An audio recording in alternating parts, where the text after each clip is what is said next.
अस्सलामुअलैकुम। Today we are going to discuss about the microcytic anaemias और उसमें भी हम बेसिकली बात करेंगे आयरन डेफिशिएंसी एनीमिया की। I have opened here Irfan Masood in front of you, but again I am saying that I will be mentioning here some points that are not written here, so listen to it carefully and note those points down on your book. Okay, microcytic anaemia में सबसे पहले आपको पता है anaemia क्या होता है। Anaemia में जो एन का वर्ड है ना, ए एन का word, that is for lack, कि किसी चीज की कमी होना। ईमिया मीन्स के blood related, something blood related. So anaemia का मतलब सिंपली हमारे पास ये है कि lack of blood, but simply नहीं, अगर आप इसको वेगली या रफली कहें तो लैक ऑफ ब्लड कह सकते हैं। लेकिन अगर आप इसको एग्जैक्ट डेफिनेशन बताना चाहें तो आपको कहना चाहिए कि a condition where there is reduce total body red cell mass, के बॉडी के अंदर जो रेड सेल्स का मैस है वो डिक्रीज हो जाता है इस कंडीशन के अंदर। इसके अलावा आप यूँ भी कह सकते हो कि हीमोग्लोबिन की डेफिशिएंसी, रिड्यूस या डिक्रीज्ड हीमोग्लोबिन कंसंट्रेशन और reduced haematocrit of the body. Haematocrit भी तो यही है ना, proportion of red cells in your blood या in your body, not in your body exactly. Haematocrit is the ratio of red blood cells in the blood. तो haematocrit कम हो गया या हीमोग्लोबिन कम हो गया, हीमोग्लोबिन भी कम हो गया तो रेड सेल्स नहीं बनेंगे, तो दोनों एक ही बात है। इसके अलावा हमारे पास total body red cell mass भी डिक्रीज हो गया। ये तीनों बातें आप डेफिनेशन में मेंशन कर सकते हैं। माइक्रोसिटिक का मतलब क्या है? Cytic means cells and micro means small, छोटे। सेल्स यहाँ पर छोटे हो जाते हैं, ऐसा एनीमिया जिसके अंदर सेल्स छोटे हो जाते हैं, जिसके अंदर सेल्स का साइज कम हो जाता है। अब हमारे पास आयरन डेफिशिएंसी एनीमिया जो है उसमें आपको पता है, हमने कह दिया कि इसमें माइक्रोसिटिक एनीमिया में एक टाइप है आयरन डेफिशिएंसी एनीमिया, कि आयरन के ना होने की वजह से सेल्स छोटे हो जाते हैं, माइक्रोसिटिक हो जाते हैं। अब ऐसा क्यों होता है? क्योंकि बेसिकली जाहिर सी बात है, अगर एक सेल ने प्रॉपर सिमेट्री में आना है, प्रॉपर फंक्शन परफॉर्म करना है, तो उसके सारे स्ट्रक्चर, सारे ऑर्गन जैसे हमारी बॉडी परफॉर्म करे तो उसमें सारी चीज़ें पूरी होनी चाहिए। इसी तरह से अगर एक सेल ने परफेक्टली परफॉर्म करना है तो उसका सारा स्ट्रक्चर भी नॉर्मल होना चाहिए।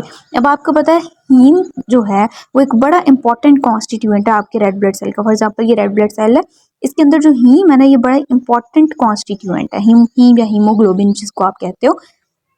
और हीमोग्लोबिन के अंदर आपको पता है 2 अल्फा चेन्स होती हैं और हमारे पास 2 बीटा चेन्स होती हैं। इनके दरमियान में हमारे पास आयरन प्रेजेंट होता है, तब जाके हीमोग्लोबिन बनता है। अगर हीमोग्लोबिन नहीं है तो रेड सेल भी मेच्योर नहीं है, इमेच्योर है और डिस्ट्रॉय हो जाएगा इजीली। सो ये इंपॉर्टेंस है आपके पास आयरन की, कि अगर आयरन प्रेजेंट है तो हीमोग्लोबिन बनेगा, और अगर हीमोग्लोबिन है तो रेड सेल बनेगा, प्रॉपर अपनी सिमेट्री अटेन करेगा, प्रॉपर साइज अटेन करेगा, प्रॉपर शेप अटेन करेगा, राइट। ये हमारे पास है आयरन की डेफिशिएंसी की वजह से जो एनीमिया हो रहा है उसकी कॉज क्या है। अब वो एपिडेमियोलॉजी में ये कहता है कि ये मोस्ट कॉमन एनीमिया है, ठीक है, और ये मोस्ट कॉमन न्यूट्रिशनल डिसऑर्डर भी है ऑल ओवर द वर्ल्ड। अब एक और बात कि हमें being a doctor, being a finally MBBS student या बीइंग एमबीबीएस स्टूडेंट, हमें ये पता होता है, हमें आयरन डेफिशिएंसी एनीमिया की बड़ी डिटेल्स पता होती है। हमें पता होता है आयरन की बड़ी इंपॉर्टेंस है हमारी बॉडी में, ब्लड नहीं बनेगा, ब्लड सेल्स नहीं बनेंगे।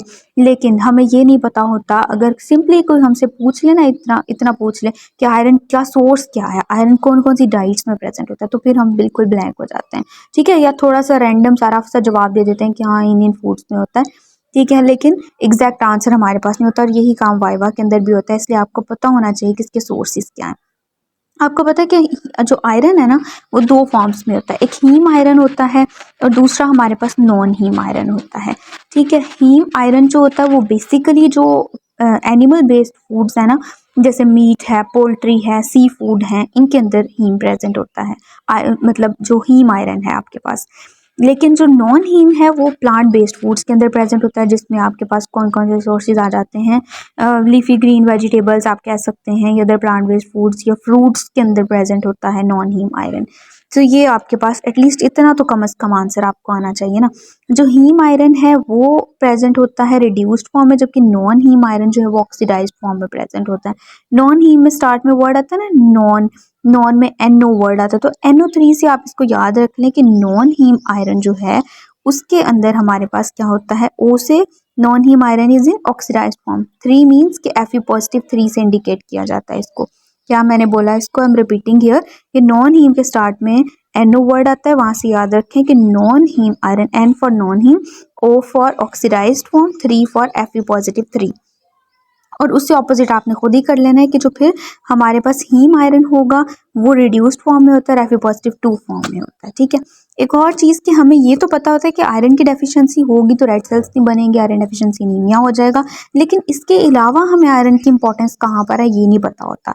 ठीक है, सिर्फ और सिर्फ आयरन का काम ये नहीं है कि वो हीमोग्लोबिन ही बनाए, बल्कि इसके अलावा याद रखना है कि जो आयरन है वो मायोग्लोबिन के अंदर भी प्रेजेंट होता है। मायोग्लोबिन भी अगेन एक प्रोटीन है जो मसल्स के अंदर होती है, और अगर आयरन की डेफिशिएंसी होती है तो ना सिर्फ उससे हीमोग्लोबिन इफेक्ट होगा या रेड सेल्स इफेक्ट होंगे, बल्कि मायोग्लोबिन भी इफेक्ट होगा, और मायोग्लोबिन जब नहीं होगा तो मसल मास रिड्यूस करेगा, और उसकी वजह से आने वाला क्लिनिकल फीचर आपका ये एट्रोफिक ग्लोसाइटस है। मेनली क्या होता है कि जब आयरन कम है ना तो जाहिर सी बात है मायोग्लोबिन भी नहीं बनेगा, और मायोग्लोबिन नेसेसरी होता है फॉर मसल फॉर्मेशन।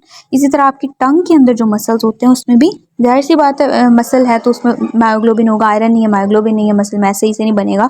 इस वजह से हमारे पास जो टंग है, टंग का मसल मैस भी रिड्यूस्ड हो जाता है, एट्रोफिक ग्लोसाइटस हो सकता है आयरन डेफिशिएंसी एनीमिया के केस में। इसके अलावा आयरन जो है वो कुछ एंजाइम्स में भी प्रेजेंट होता है, मैक्रोमैक्रोफेजेस में भी प्रेजेंट होता है। कहने का मकसद ये था कि आपने सिर्फ रिस्ट्रिक्टेड यहाँ पे नहीं रहना कि आयरन हीम में प्रेजेंट है, बल्कि आपको इसके अलावा आयरन की अदर इंपॉर्टेंस के बारे में भी पता होना चाहिए। एक और बात वो जो यहाँ पर लिखता है वो ये है कि विटामिन सी जो होता है ना वो रिड्यूस कर देते हैं ऑक्सीडाइज्ड आयरन को। ऑक्सीडाइज्ड कौन सी थी? Fe+3 वाली थी, उसको रिड्यूस कर देता है, यानी Fe+2 में कन्वर्ट कर देता है, और ये बड़ा इंपॉर्टेंट स्टेप होता है जो कि आयरन की रीएब्जॉर्प्शन में ज़रूरी होता है। ये आपने पढ़ा होगा, आयरन की रीएब्जॉर्प्शन आपने बायोकेम में भी पढ़ी है, पैथो में भी पढ़ी है, तो सारी बातें आपको पता होंगी। इसलिए अगर विटामिन सी नहीं है तो फिर हमारे पास ये वाला काम भी नहीं हो सकता। ठीक है, और आयरन की रीएब्जॉर्प्शन भी नहीं होगी, विटामिन सी की डेफिशिएंसी है तो इनडायरेक्टली आयरन की भी डेफिशिएंसी हो सकती है। So that was all about the epidemiology. अब हम अगर इसकी कॉजेज़ पे आ जाए ना तो कॉजेज़ को मैंने जो कैटेगराइज किया है वो 3 फॉर्म्स में किया है। एक हमारे पास क्या है कि cause of iron deficiency anaemia is decreased intake, कि आप इनटेक ही कम कर रहे हो। ठीक है, नंबर 2 इसकी कॉज क्या हो सकती है हमारे पास कि इंक्रीज्ड लॉस, कि इसका लॉस बहुत ज़्यादा हो रहा है बॉडी से। नंबर 3 कॉज कैन बी कि इसकी यूटिलाइजेशन बहुत ज़्यादा हो रही है, इसकी ज़रूरत बहुत ज़्यादा है और ये बहुत ज़्यादा यूज़ हो रहा है आयरन। ठीक है, इनटेक कम है कि हमारे पास मतलब क्या है कि आप आयरन कंज्यूम ही कम करो। जैसे बच्चे जो होते हैं ना, चिल्ड्रन, जो काऊ का मिल्क हम उनको फीड करा रहे होते हैं तो उसमें भी आयरन कम होता है। इसके अलावा हमने कहा कि जो आयरन है, हीम आयरन है, बेसिकली वो हमारे पास मीट, पोल्ट्री, इन सब चीज़ों में होती है। तो जो हमारे पास प्योर वेजिटेरियंस होते हैं ना, जो वेज डाइट ले रहे होते हैं, उनके अंदर भी जाहिर सी बात है वो डिक्रीज्ड इनटेक करें तो वो सारी चीज़ें यहाँ पर आ जाएंगी। डिक्रीज्ड इनटेक में क्या है कि जैसे बच्चों की एग्जांपल मैंने दे दी, इसके अलावा मैंने वेजिटेरियंस की एग्जांपल दे दी। इसके अलावा हमारे पास डिक्रीज्ड इनटेक में ये तो खुद है ना कि अपनी मर्जी से आप इनटेक जो है वो कम कर रहे हो। दूसरी चीज़ आ जाती है मैल एब्जॉर्प्शन, कि आप ले तो नॉर्मल रहे हो लेकिन मैल एब्जॉर्प्शन है। One more important thing to be noticed here is that iron is basically absorb from the initial portion of the small intestine, and initial portion of small intestine is duodenum. ठीक है, iron की जो absorption होती है वो basically dietary iron जो है उसकी रीएब्जॉर्प्शन जो होती है वो ड्यूडेनम से होती है।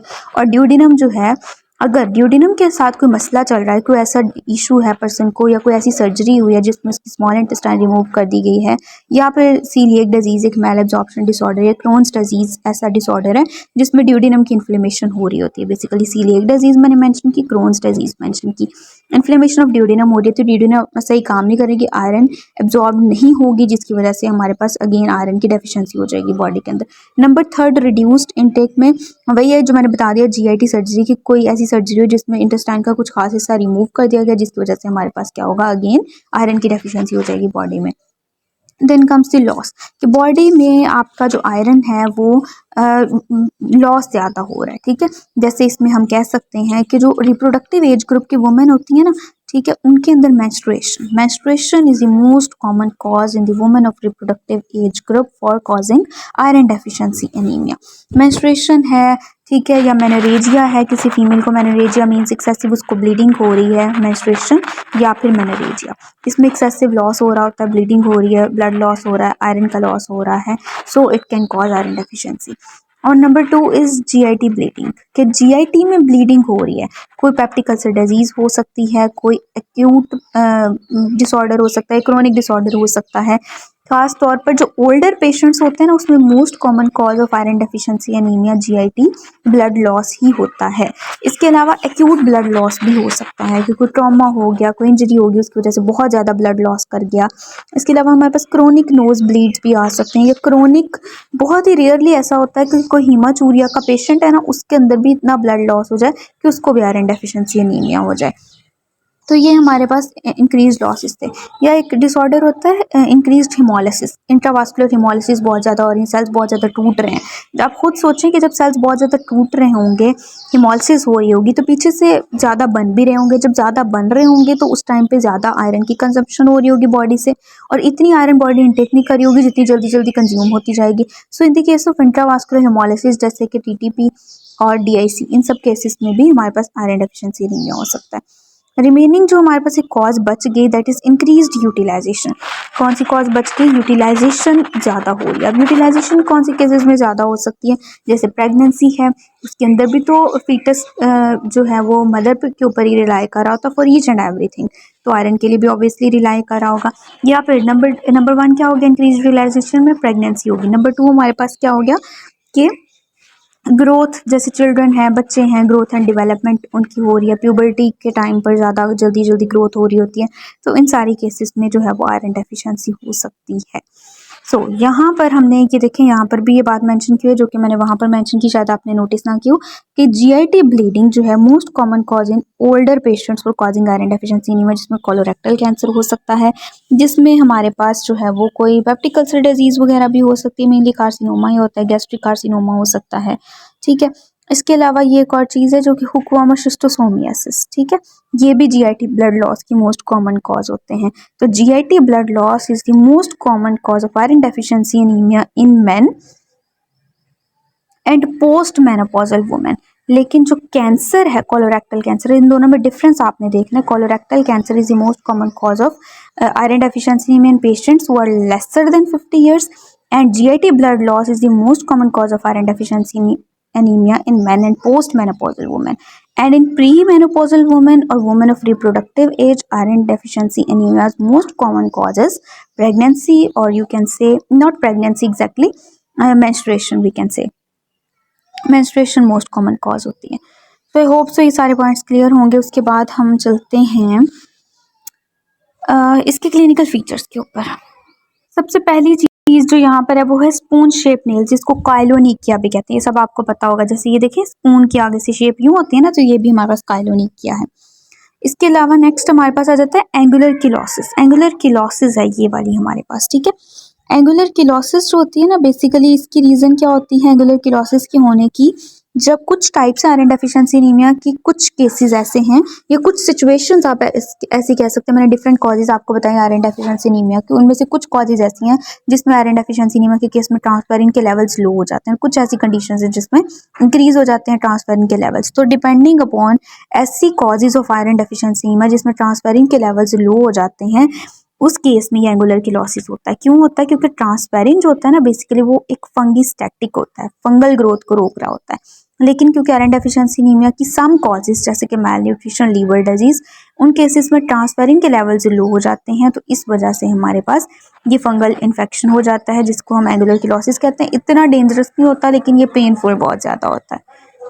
बाकी मैंने आपको बताया कि आयरन जो है वो मायोग्लोबिन में प्रेजेंट होता है। मायोग्लोबिन मसल मास बना रही होती है। तो अगर आपके पास आयरन नहीं है, मायोग्लोबिन नहीं है, तो आपके पास ये वाला जो ये नॉर्मल टंग है, लेकिन ये एट्रोफिक ग्लोसाइटिस है कि एट्रोफी हो जाएगी ना। और नॉर्मली क्या होता है, नॉर्मल टंग के ऊपर तो यहाँ पर फिलीफॉर्म पेपिला प्रेजेंट होते हैं ना टंग के ऊपर, यहाँ पर वो वाले पेपिला नहीं है, जिसकी वजह से ये वाली अपीयरेंस आ रही होती है। ये भी आपके पास ग्लॉसी अपीयरेंस है टंग की। इसके अलावा ये मॉर्फोलॉजिकल पिक्चर है जिसमें आप देख सकते हैं कि कुछ सेल्स यहाँ पर छोटे हैं, जैसे ये वाला सेल साइज भी इनका स्मॉल है, यानी माइक्रोसिटिक है। और इसके अलावा ये हाइपोक्रोमिक भी है, क्योंकि iron deficiency anaemia is microcytic hypochromic anaemia. Microcytic means cells का साइज छोटा है, जैसे ये वाला सेल हो गया।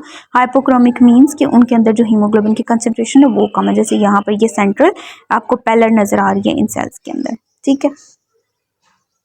अच्छा, नेक्स्ट इसकी रह गई हमारे पास सिर्फ और सिर्फ लैब फाइंडिंग्स और ट्रीटमेंट में नेक्स्ट पार्ट में डिस्कस करते हैं। Thank you very much.